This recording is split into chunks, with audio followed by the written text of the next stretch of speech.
Legendarni rocker Bora Đorđević, frontman kultne muzičke grupe Riblja Čorba, ispraćen je na vječni počinak u svom rodnom gradu Čačku. U subotu kraj aleje zaslužnih građana okupili su se članovi njegove porodice, prijatelji, kolege i mnogobrojni fanovi kako bi odali počast jednoj od najznačajnijih ličnosti domaće rock scene. Bora Čorba, kako od milošte bio zvan, ostavio je neizbrisiv trag u muzici, ali i u životima mnogih ljudi. Tokom svoje bogate karijere Bora je stvorio mnoge hitove koji su postali klasici domaćeg roka.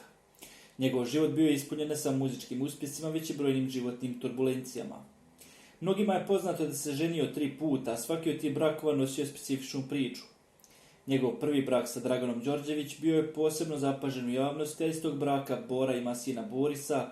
Također zajedno su živjeli sa Draganom ćerkom Tamarom iz njenog prethodnog braka.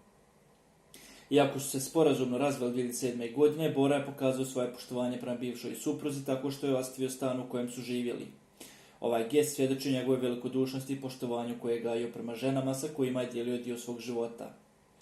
Nakon razvoda sa Draganom, Bora je 2009. godine stupio u drugi brak s Aleksandrom, ženom koja je od njega bila mlađa čak 28 godina. Njihovo vjenčanje objavljeno je na Rudniku, a upoznali su se tokom njegove turneje po Sjedinjenim Američkim Državama.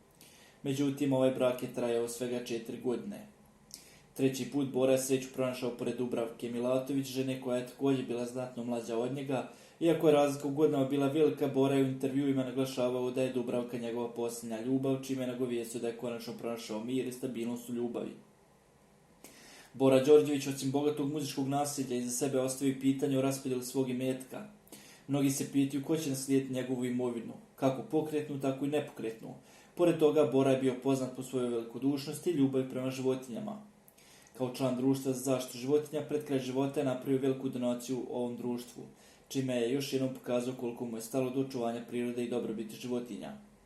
Iako je Bora sa sobom u grobu odnio mnoge tajne, vjeruje se da će neke od njih uskoro izaći na vidjelo, uključujući detalje o njegovom nasljedstvu, koje je postalo predmet interesovanja javnosti.